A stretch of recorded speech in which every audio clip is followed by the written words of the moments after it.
All right, guys, welcome back. Going into hour 2 here of Roleplay Vigil, week number 5. Where we left off, these men who you guys really can't get a good estimate of in terms of their numbers, they are riding 2 by 2, have all unmounted from their, or dismounted rather, from their horses and are bowing as Bongo walks out from this room.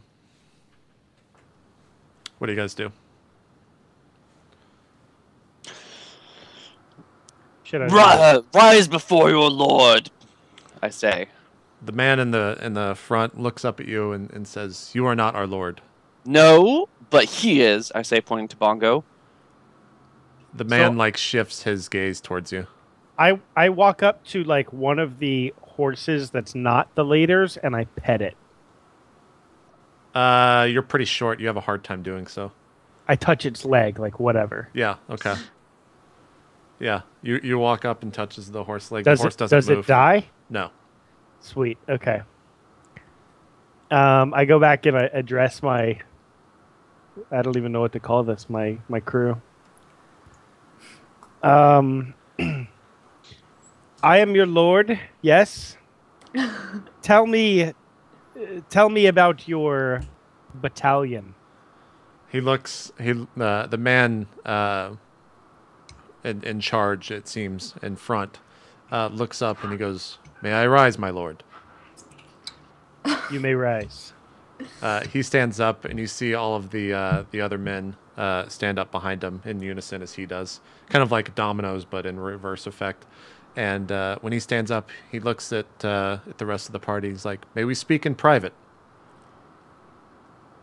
No. I motion for him to follow, or to lead. No. He turns around. The fuck? He turns Are you around and puts kidding his me? hand up like this, just kind of giving the hold signal to everyone else around him, and they all stand in line, arms at their sides, very, very formal, very, very militaristic, and he walks inside wherever you're going or follows you. I leave the told house. Hank rightly, I will not stand for this, and I follow them. I walk up to just the closest guard that's still outside, and I start looking them up and down.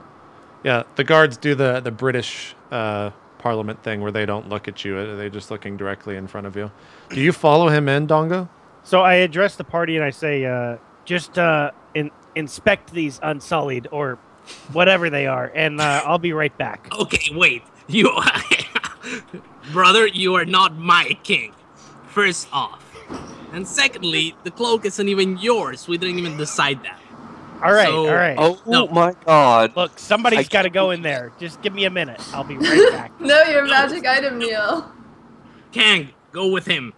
Shut up, let him do his job. Don't let them know what the hell's going on, you moron. I should burn your eyes out right now.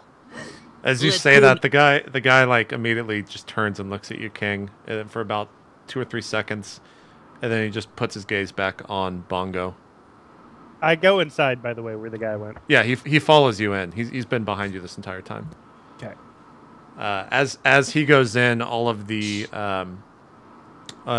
riders, I guess, if you will, kind of go at ease, and they're all just kind of like much quieter, much calmer. They're not in this militaristic formation or anything like that, but none of them are talking. So the guard that I'm eyeing, I say, "So how'd you get this gig?" He looks at you and he goes, "They found me." And then he looks back forward. "Let's go inside." Ryan, this man follows you inside, and what are you doing? I mean, he said he wants to talk in private, so I'm kind of just like looking at him expectantly. Okay. He goes, "May I speak?" Speak. "How did you come upon this cloak?" There were some travelers, which we acquired it from. He goes, "So you have met Gavin?" I did not get the man's name. You see him kind of look down as if he's mourning something, and he looks back at you once again. He goes, "Do you know what you are now?" I Do you know don't who we think- are? I don't think I know what I become. He looks back at the door, not having shut it, and he sees King kind of looking at a bunch of people are just looking and trying to get some information. He walks over and shuts it, and he puts his hand up to the door, and you slowly start to see the light, which is coming through all the cracks, start to fade away, as if he's blocking all sight into this thing somehow, some way. And he turns around to you, and he looks at you and he goes, "You are now our leader. Because of this, you must lead us, but be careful that they are always watching. From this point on, you must retain the balance." Who are you and your men? Because we are they. And so anyone who wears this cloak is the leader. He goes, "Leadership is passed through strength and through might, and since you have slain Gavin, who was our previous leader, you are now the leader." And if I were to take this cloak off and put it on one of my friends out there, what then? We follow the cloak. Okay. What is this balance you speak of? He starts kind of walking around the room, and he's like, "You've not been around this world before, have you?" No, I think we are from a different time and place. He says, "Things pop up. Whether it's good, whether it's bad, the balance is askew. We make sure that the balance is always equalized. Whether that means killing a child or raising one, we do whatever must be done." So the army of neutrality, huh? Simply they. They. Well, do you have a name, leader of they? And he goes, "You may," I was about to say you may call me number one, but I'm not going to. He looks at you and says, you may call me Tim. Tim, leader of they. I am not the leader, for you are the leader. Right-hand man of they. So, Tim, tell me what you know of the king who has, in your world, only recently died. He goes, "I am from your world. We are still in the world of 1826. This area has been tainted by the king, and that is why Gavin was sent here, to retain the balance, to capture the king and return him to where he should rest for all eternity." Well, that is our mission as well. So, He goes, "It is your mission now, regardless indeed. of what your prior mission was." So, about this king, do you know the best way to find him, to track him, to bring him to justice? We have only just arrived. Gavin sent for us not 2 nights ago. I believe he was going to investigate the tomb, but I have assumed you met him there and dispatched him. We did dispatch him. With relative ease, I might add. He looks at you and he says, "Perhaps it was a balance. Perhaps he needed to die. We do not question death. We rather accept our fates, as you will soon learn to." All right. Well, let us go out, and I will introduce you to the rest of my party, and we will set out to find this king. He stops you a little. He puts his hand up as you start to walk out, and he goes, "Do you trust these people you travel with?" The other short one, I trust the most. He is my brother. He goes, "You will be tested many times throughout your life as our leader. Just be careful of who you trust and how easily that trust is given out." All right. Well, is there anything else you need to tell me before we embark? Are there any questions you have for me before we embark? I mean, we have somewhat investigated the tomb already, and we found a pair of eyes sort of watching us, but we didn't know. We kind of speculated it might have been the king. The king has many eyes, many places in this part of the realm.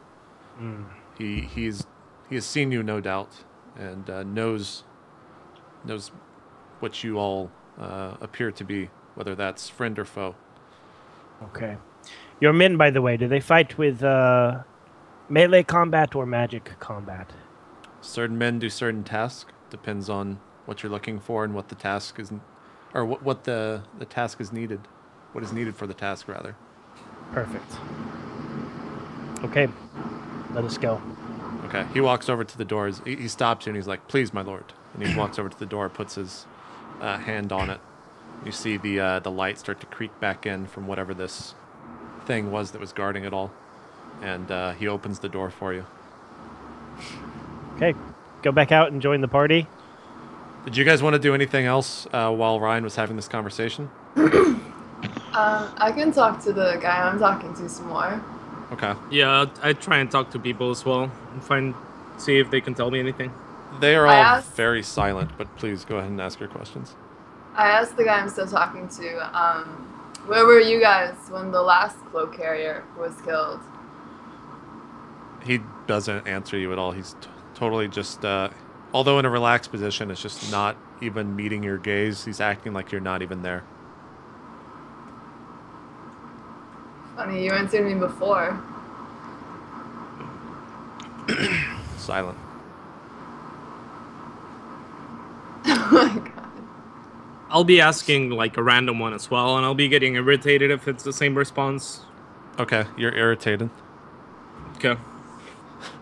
Kang, are you doing anything? I'm just pacing, waiting for Bongo to come back out. Okay. Or Dongo, whichever one is inside. I can't tell their names. One of the Grimgear brothers walks out. Bongo. With this other man who seems to be the leader. You guys don't know his name or anything yet. He walks out. You guys are back together outside of this building. So I introduce everyone. This is Tim.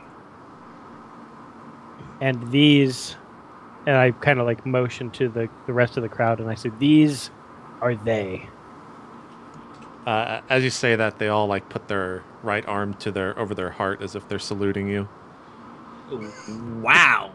More like these are lame. Someone's a little jealous. As you say that, the guy that's next to you, Bongo, pulls out his sword and puts it at your throat. Do it! Lower your weapon. Lower your weapon. The man looks at you, Bongo, and you see him put his weapon back in his scabbard.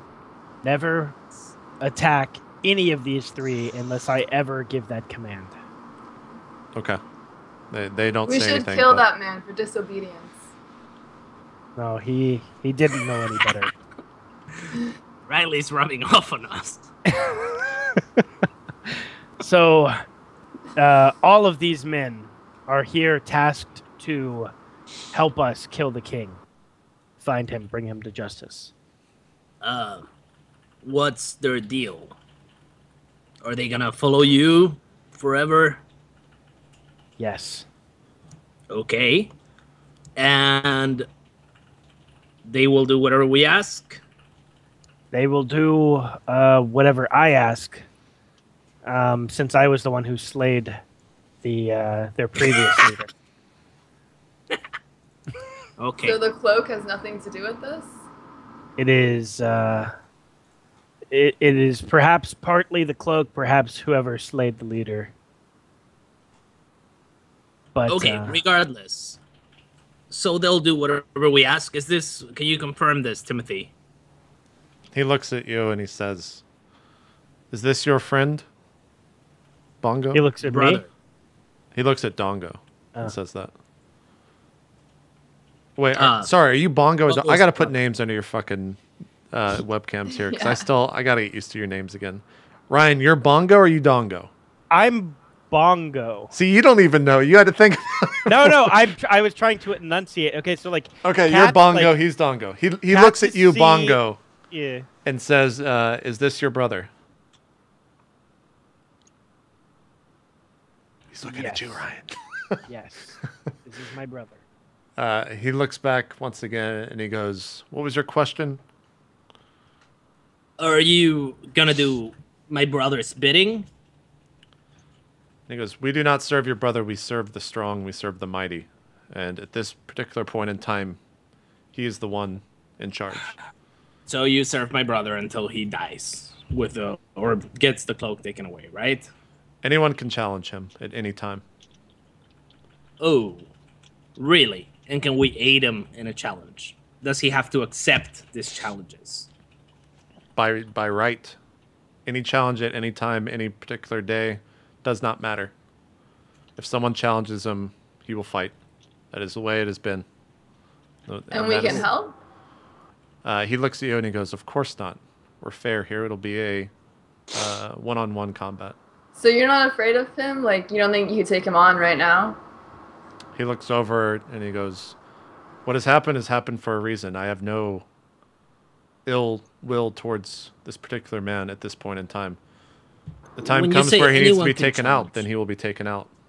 When you say anyone can challenge him, do you mean any of you or anyone at all? Just like you have killed Gavin and obtained this cloak, anyone can kill Bongo at any time, any day.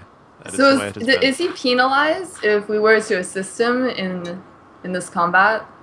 He turns once again to you, Riley, and he says, "If anyone is to assist anyone in the ritual, then they will be killed without a moment's notice." By who? Whoever is able to do so, whether it is one of these men or whoever else is tasked with that. Okay, and you follow the strong and you do the strong's bidding. That is correct? He goes, "Strong, intelligent, whoever has the cloak. They have it for a reason." Okay, cool. Oh, he just told us that the cloak didn't really matter that much. Guys, why are we infighting like this? Let's move on. There's more important things to do in the world than argue over who wears the stupid cloak. I don't care who wears the cloak. I'm just wondering what these people are all about and if they're gonna fuck us over or if we can They're just, a pack you know... of loonies. They're insane. They're with us. Okay. Hey. Yeah. What I'm saying is we could, you know, take the town and shit. So... What's our objective here? What are we actually trying to accomplish rather than just talking to loonies? We're finding the king, and they are here to help us. Excellent. Do they know where he is? Tim speaks up and interrupts whoever goes to speak next, and he goes, "It's not a matter of where he is, but when he is." Do you know when he is? We believe him to be in this area, and this is only the year 1725. It seems like it's only, or it seems as if it's your year, but all of these men have since died, and for some reason, he is able to bring everything back, which was no longer here. That is why we are looking near his crypt. It's where Gavin told us he would meet us. How do we proceed from here? What did you say? I said, Constable Reggie, how do we proceed from here? Reggie. He looks said at it's you. not a matter of where, but when. Oh, see that telephone booth there? He just looks at you and he goes, "We will send people out. I will have more information tomorrow morning. You and our Lord should perhaps rest." All right, let's rest. I go into the house. I can turn around and walk into the house. As you walk off, Tim walks over and whispers something in your ear, Ryan. Okay. Are you going to type it to me? Yeah.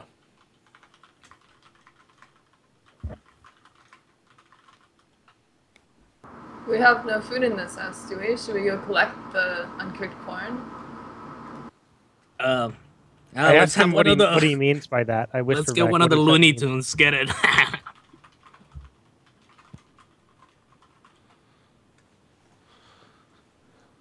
He's still whispering in your ear. And What time?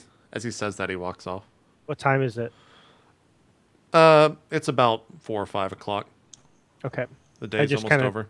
I just nod to him. You see him walk off and go join the rest of the men.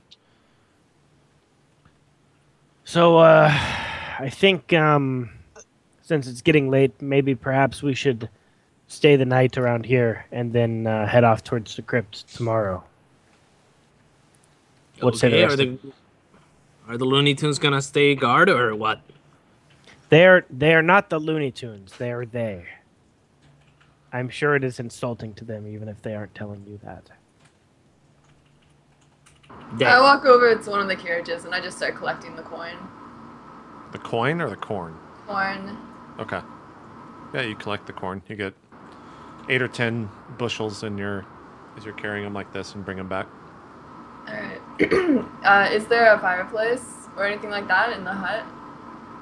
I mean, there was a place where fire was A burned. It stove. was kind of in the center. Yeah, it's got some stones around it. The fire's obviously not lit, but it was once upon a time. Is there wood? There's some sort of ash. You don't know All right. if all the wood has been burned. I start hacking down one of the carriages and I bring the wood back and I ask King to light it on fire so that we can cook the corn. Okay. You have no problem getting all the wood back. Kang, it's up to you if you want to start the fire or not. No, I got a bed. I'm cold-blooded. I don't need to fire. It's for the food, you fool. Whatever. I'm a lizard. I don't care about Wait, don't corn. cold-blooded need to fire? Need to fire. You said I Yeah, don't need exactly. to fire, so I don't need the fire You need to get it. How about Consider your the sources. XP, bro? for making a fire. For failing to make a fire. Yeah. If she bothers me, I will roll over and start a fire. so what are all of the they doing right now? Most of them are either they kind of have different roles. Some of them are tending to all of the horses and taking care of them. Some of them, you guys can see, they are starting to build tents out in the middle of these fields. Some of them are kind of patrolling the area, making sure that everything is going down properly. None of them are talking at all. It's actually kind of weird how they're all just very autonomous and kind of acting as a hive almost, as if they've done this a billion times before. The only one that you see out of order is Tim, who seems to be going from group to group, making sure that everything's being done, but he's not saying a word. Do you know if these people eat bongo? No. I didn't ask. I'm sure they would if you asked them if they'd like some corn, they'd let you know. Oh, okay, good to know. Hey, don't you have like a protection spell thing that lets us know when someone enters an area? Perhaps you should, I do. yeah, protect your Looney Tunes. You know. Are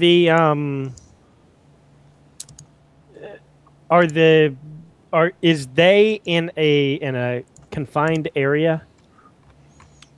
I mean, the tents only there's probably 5 tents at max that you can see, or at most that you can see going up, and it looks like they are confined to these fields. Okay, I will do it tonight when we go to sleep. Can I spout lore about the Looney Tunes, JP? I mean, Like, what are they've you been looking? around for a while, right? I would say that you would have to. You have never heard of these people at all. The only way Okay, you could really so get no. information is by having a conversation with one of them, or by talking they with won't- your brother. Okay, so I'll ask Bungo. So what's the Looney Tunes' deal? They are, I suppose, people who serve the cloak.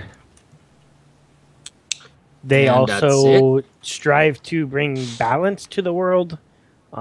He said they would, in order to maintain balance, they would kill a child or they would raise one. So it seems like that is their utmost care and purpose. I'm down with that, but that sounds like they're not doing your bidding as opposed to the world's bidding. Well, it seems like they sort of have their own code, and they also serve. They also serve me at the current moment. Now, if those two things come in conflict, I don't know which they would choose. To be honest. Yeah, don't you think that they might expect you to abide by their code as you are now their leader? Well, for now, it doesn't really matter to me because we have the same agenda. We both want the king killed. I suppose we can find that out when we get there. Also, I don't trust Tim. I think I should kill him. I don't think so. Okay. And when Riley asked one of them how he got, or was the how? Oh no, never mind. You asked that. I don't know that. Okay, cool. Good night. All right. I approached Tim and asked him if the tents are for myself and the rest of my companions. He goes, if you want room made, we will make room. Make room. Goes, fair enough. You see him walk off to a group of the group, I guess. And he taps him on the shoulder and says a couple words, and you see two men scurry off into one of the tents. Tim walks back over to you, and he goes, it is done. Thank you. You see him bow, and he walks off into the tent. Do you like it when people bow at you, Bongo? I've never had it happen before, but I could definitely get used to it. Wait, we heard really when Tim said it is done? I mean, if you guys were standing around, yeah. What is done? They are making tents for all of us. Oh. A place to Why don't we sleep just tonight. stay in the houses? I mean, there's houses here. Whatever. Tents work. I don't know. These tents look pretty sweet. Well, You can stay in a house if you want, I guess. Well, No, now I got no. one of my cobs of corn. I walk into the tent. Okay. As you walk into the tent, you look up, and you're kind of confused and taken aback in the sense that as you're looking at the ceiling of this place, it looks exactly like the sky, as if every star and whatever you're looking at, it was incredibly illuminated for some reason. And it almost looks like it's not even there. Like there's no end to the tent that you're in when you look up. It looks like it's just the wide open sky, and there's no fabric or tent, as it were. Is it really similar to the stars on the cloak? It's pretty similar, yes. Okay. You look around, you see a couple of men sharpening their weapons, whether it's a great sword, a rapier. A couple people have axes. Some of them are putting their staves next to their bed or under their bed. Looks like everyone's just pretty much preparing to go to sleep. Oh, actually, I go up to someone who's sharpening their sword, and I ask them if they wouldn't mind letting me use their sharpening devices. He looks at you, and you see him look over. You see Tim. You can distinguish Tim apart from all the others just by the mask that he's wearing. It's very I say I ornate can with the trade mask. some corn. He looks over at Tim, and you see Tim just kind of bow his head. The man offers you the whetstone that he was currently using for sword sharpening. Alright, so I just sharpen rather than I sharpen my other sword. Okay. What are the rest of you doing? Kang's already asleep in the house, I assume. So, Oh yeah, I just went in and passed out. okay. Bongo, Dongo, what are you guys doing? I go into the tent. Okay, same thing. Oh wait, actually, before I do that, I tell Tim, do not tell all of your men, including yourself, to not approach these tents until we awake in the morning. I will be creating an alarm around the one housing myself and my compatriots. He looks at you and he goes, "You wish us to leave?" Wait, are these not separate tents? There's 5 tents, basically, each housing about 25 people. I assume hey, that there's why one didn't for, you like, just- us, right? Wait, am I there? I'm there, right? Why didn't you just use the protection spell for all the tents? Hold on. Let me. Does it have a distance on it or anything like that? No. Okay. Tell all of your men that I will be creating an alarm outside of the entirety or the circumference of the tents. He goes, "Very well." So if anybody walks past, the alarm will sound. Make sure that they know not to go past this area. He goes, "As you wish." All right. I cast alarm and start walking around the entire. Entire outskirts. Mm-hmm. Okay. Yeah. A couple of the as you walk off, you see two men file behind you. Looks like they're just making sure you're not in trouble, giving you an escort. While Sweet. I'm sharpening Rev, I ask him what it feels like for him.